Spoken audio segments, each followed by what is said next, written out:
Hi everyone, today I'm going to show you how to paint your Tempestus Scions using the 54th Psian Jackals colour scheme. In the new Physic Awakening, the Greater Good, these guys are specifically called out and have their own regimental doctrines, warlord traits and also stratagems. They're going to be a nice change from painting your normal Astra Militarum infantrymen because they're quite different in their appearance, and a lot of body armour or power armour means you need to be painting them quite specifically. So let's crack into it. So I've undercoated this guy using the Citadel Chaos Black spray.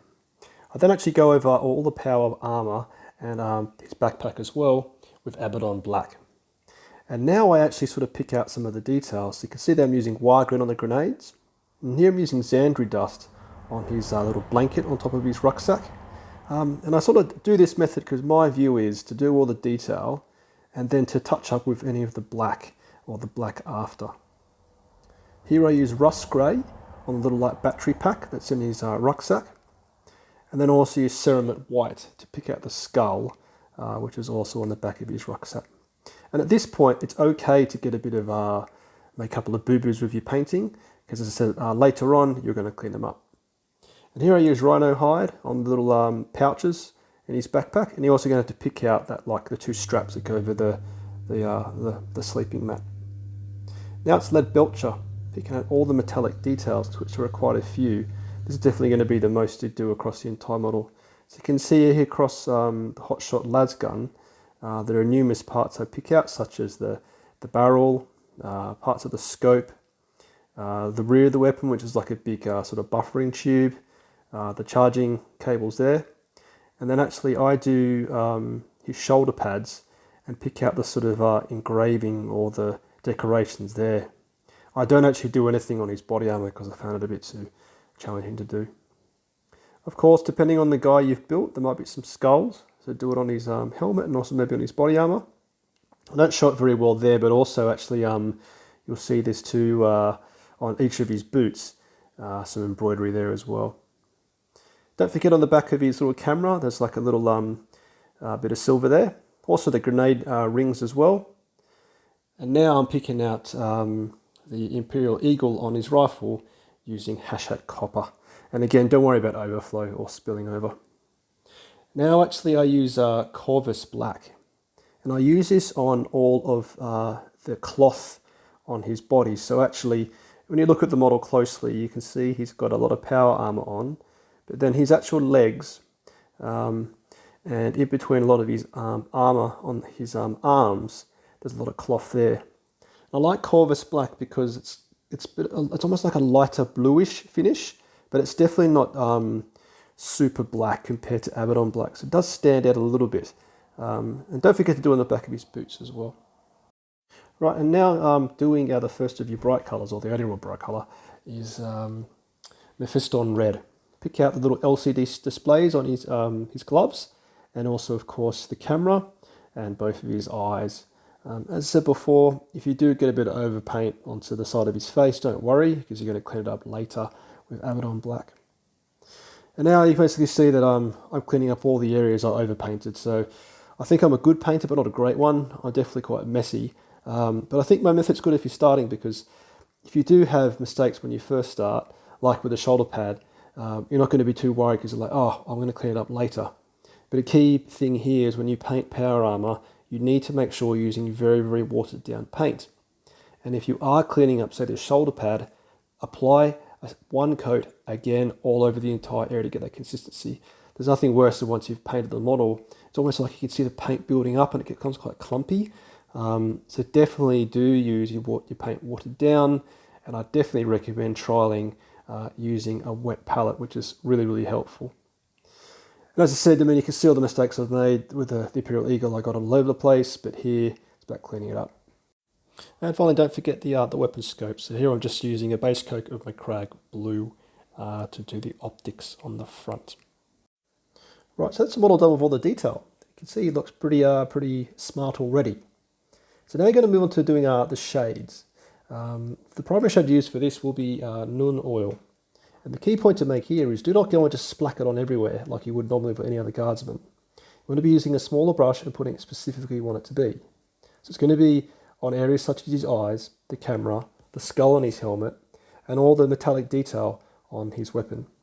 As well, of course, for the LCD screens on his gloves, and also anywhere which is like a cloth finish, we've painted Corvus Black, such as his gloves, and also his trousers.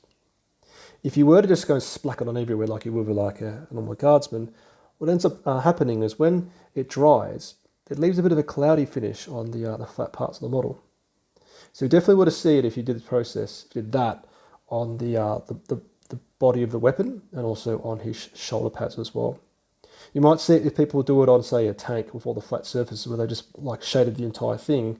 You'll see it dries in a bit of like a cloudy white finish, which you want to avoid because you want a very nice sort of uniform finish on his armour and weapons. I don't show it, but actually I also use Agrax Earthshade on his rucksack, on the little blankie he's got on top of his rucksack. Right, so now it's been shaded up. You can see it has softened or darkened most of the model. So of course, again, you could leave it at this point, but let's try and do as best we can. It's like everything, we're now going to go into doing some highlighting.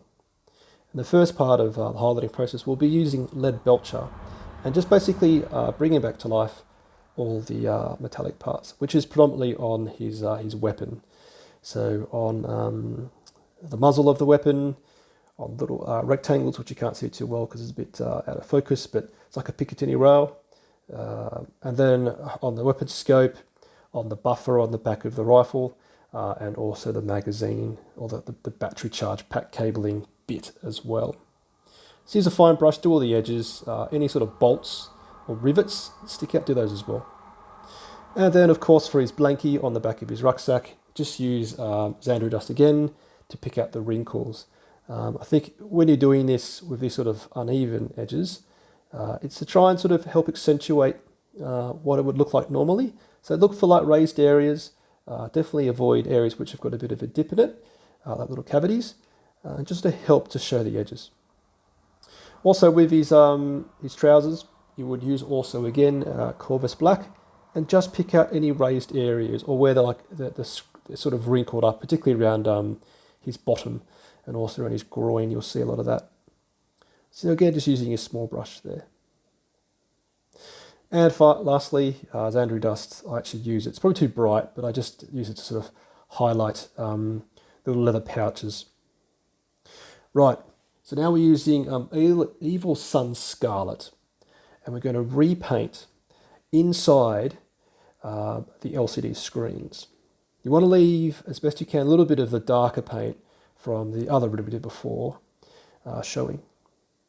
With the eyes and the lamp, you want to very carefully try and just paint a little bit in the center. Doesn't matter if you go all over it, but try to be as accurate as possible. And what you'll start to see with this process is that these eyes will start to pop quite nicely.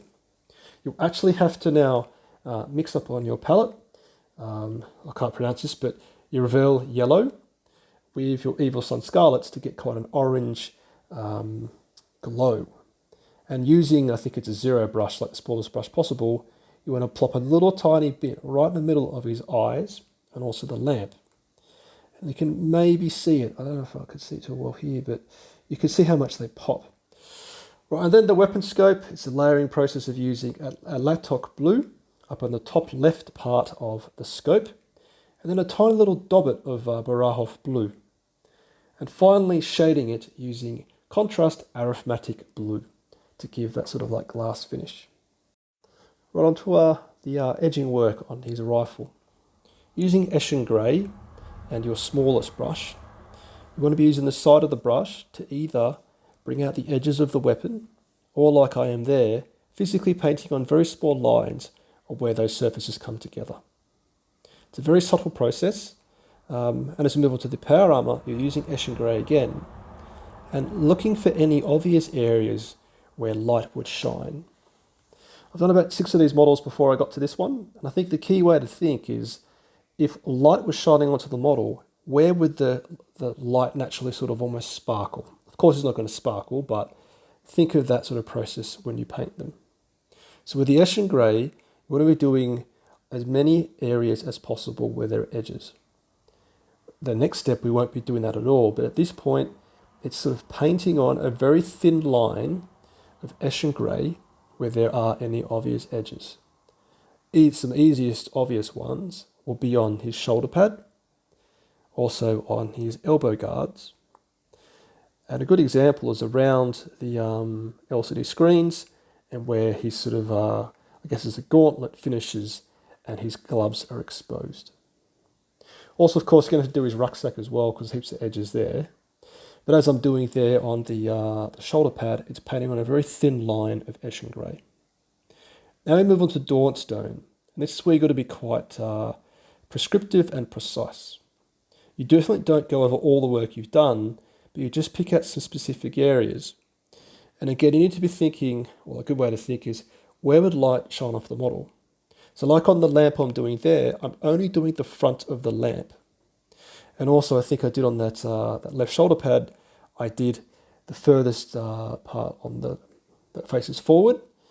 And as I'm doing here on the right one, I'm only going to do the bits that face forward. So it's a very gentle process. I think if you don't get the placement perfect, it still will look very nice because I think doing the Dawnstone after doing the Eshin grey very gently like we are here definitely does make him look very sharp. So there you have it, all done. What a fantastic effort. I just mentioned I also dry brushed, I think, with the gold on his barrel, on the muzzle, to sort of show it's been all heated up by firing his hot shot rounds. So as I said, it's a really nice change for painting burn basic infantry because of the power armour. I think my method is easy to use. It's not overly complex. There's some very, very elaborate ways to do power armour, but I think my way is sort of a happy medium between being easy to do if you're new to painting and also looking quite nice as well. The key piece of advice when painting this armour is to make sure that any layers of black you do are consistent and watered down. If you don't have a wet palette, definitely invest into making one. They're very easy to make because it will definitely improve your painting ability. Right, so any questions, please comment. Otherwise, please like and subscribe for more videos as assemble, paint and play Astra Militarum in the world of Warhammer 40,000. Till next time, see ya!